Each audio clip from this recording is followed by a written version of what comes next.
ఉదయకాల ప్రార్థన. మహాశక్తి సంపన్నుడా, సర్వోన్నతుడా, అద్వితీయుడా, ఆరాధ్యనీయుడా, మీ యొక్క ఉన్నతమైన బహుశక్తి కలిగిన నామాన్ని బట్టి మీకే స్తుతి స్తోత్రాలు వందనాలు చెల్లించుకుంటున్నాం తండ్రి. ప్రభువా, నిన్నటి రాత్రి కాలమంతా మరొకసారి మీ యొక్క ఎనలేని కృపను మా అందరిపైన కుమ్మరించినందుకు వందనాలు నాయన. అవునయ్యా, మీ యొక్క కృపను బట్టి మేము క్షేమంగా ఉండగలిగినాము, సురక్షితముగా ఉండగలిగినాము అయా, కంటి నిండా నిద్రపోగలిగినాం తండ్రి. అందును బట్టి మీకు స్తుతులు చెల్లించుకుంటున్నాం తండ్రి. ఈ ఉదయకాలాన్ని చూడలేక ఎంతోమంది గతించిపోయినప్పటికీ మమ్మల్ని జ్ఞాపకం ఉంచుకొని సజీవ లెక్కల్లో నిలవబెట్టినందుకు కృతజ్ఞతలు చెల్లించుకుంటున్నాం తండ్రి. మీ కృపను బట్టి మమ్మల్ని కాచి కాపాడినందుకు స్తోత్రాలు చెల్లించుకుంటున్నాం ప్రభువా. యోబు గ్రంథము 11వ అధ్యాయము 17వ వచనము. నీ బ్రతుకు మధ్యాహ్న కాల తేజస్సు కంటే అధికముగా ప్రకాశించును, చీకటి కమ్మినను అది అరుణోదయము వలె కాంతిగా నుండును అని తండ్రి మీరు వాక్యం ద్వారా సెలవిస్తున్నారు. అవునయ్యా, ఈ రోజున ఎటువంటి దుస్థితిలో ఉన్నా, ఎటువంటి బలహీనతలతో ఉన్నా, ఎటువంటి కృంగుదలలో ఉన్నా అయ్యా, ఎప్పటికీ అంతే ఉండిపోదు అని అయ్యా, అది మరలా తేజస్సు కలిగి ఉంటుందని, అధికంగా ప్రకాశిస్తుంది అని అయా, అరుణోదయము వలె కాంతిగా ఉంటుంది అని తండ్రి వాక్యం ద్వారా సెలవిస్తున్నారు. ఎస్ లార్డ్, ఈ రోజున తండ్రి మా పరిస్థితిని చూసి మేము దిగులు చెందకుండా మీరు మాకు అనుగ్రహించిన ఈ వాగ్దానాన్ని స్వతంత్రించుకొని జీవించడానికి సహాయం దయచేయండి అయ్యా. మీ యొక్క సహాయము చేత మమ్మల్ని మరలా లేవనెత్తండి ప్రభువా.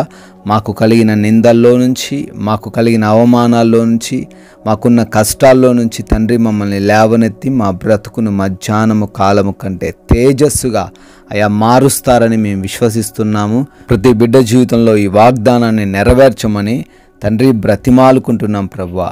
ఎస్ లార్డ్, ఈ ఉదయకాల సమయంలో ఎంతమంది అయితే ప్రార్థనలు ఏకీభవిస్తూ ఉన్నారో వారందరిని బట్టి అడుగుతున్నాం, పేరు పేరున వారిని గురించి ప్రార్థిస్తున్నాం. వారికి మీరు తోడై ఉండండి, క్షేమాన్ని దయచేయండి నాయన. వారు ఏ ఆలోచనతో ఉన్నారో, ఏ ప్రణాళికలతో ఉన్నారో వాటన్నిటినీ మీ యొక్క కృప చొప్పున మీ చిత్తంలో నెరవేర్చమని అడుగుతున్నాం తండ్రి.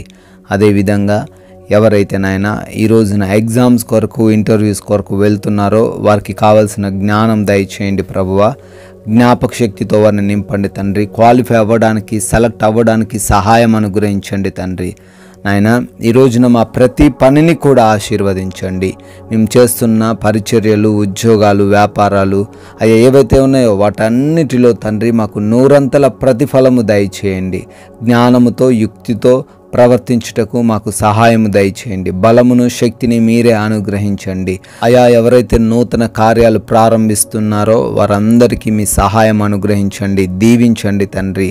అదేవిధంగా ఈ రోజున మా ప్రయాణాలన్నిటిని బట్టి అడుగుతున్నాము. మేము వెళ్తున్న మార్గాల్లోనూ, వస్తున్న మార్గాల్లోనూ మీ దేవదూతల కావలి మాకు దయచేయండి నాయన. ఎవరికి కూడా ఎటువంటి అపాయము, ప్రమాదము జరగకుండా కాపాడమని, సురక్షితంగా మా ప్రయాణాలన్నిటినీ కూడా మార్చమని అడుగుతున్నాం తండ్రి.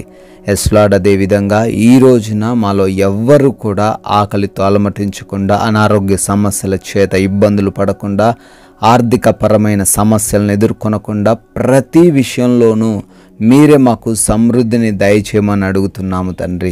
అయా, ఆత్మీయంగాను మమ్మల్ని ఇంకనూ వృద్ధిపరచమని బ్రతిమాలుకుంటున్నాం ప్రభువా.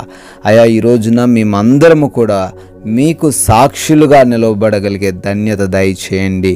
మా క్రియలు, మా మాటలు, మా చేతలు, మా యొక్క నడవడిక ప్రతిదీ కూడా తండ్రి అయా మీ నామాన్ని ఘనపరిచేదిగా ఉండడానికి కృప చూపించండి తండ్రి. అయా, ఎవరైతే హాస్పిటల్స్కి వెళ్తున్నారో వారికి మీరు తోడై ఉండండి. వారి రిపోర్ట్స్, డెలివరీస్, చెకప్స్ అయా అన్నిటిలోనూ మీ సహాయం అనుగ్రహించండి ప్రభువా. ఈ రోజున నాయన ఎవరైతే గృహాలలో ఒంటరిగా ఉంటున్నారో క్షేమాన్ని దయచేయండి. ఏ ఆపద వారిని చుట్టుముట్టకుండా కాపాడమని బ్రతిమాలుకుంటున్నాం ప్రభువా. నాయన, ఈ రోజున మా యొక్క ఈ సమయాన్ని సద్వినియోగం చేసుకుంటూ ప్రేమ, క్షమాగుణం కలిగి ఉంటూ సమాధానంతో, శాంతితో జీవిస్తూ అయా ఈ రోజంతను తండ్రి నెమ్మదిగా జీవించడానికి కృప దయచేయమని మీ కృప, మీ దయను బట్టి బర్త్డేలు, యానివర్సరీలు సెలబ్రేట్ చేసుకుంటున్న ప్రతి బిడ్డను ఆశీర్వదించండి. ప్రతి కుటుంబాన్ని దీవించండి నాయన.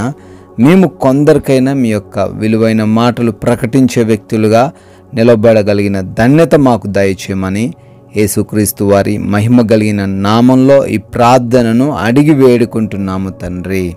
ఆమేన్.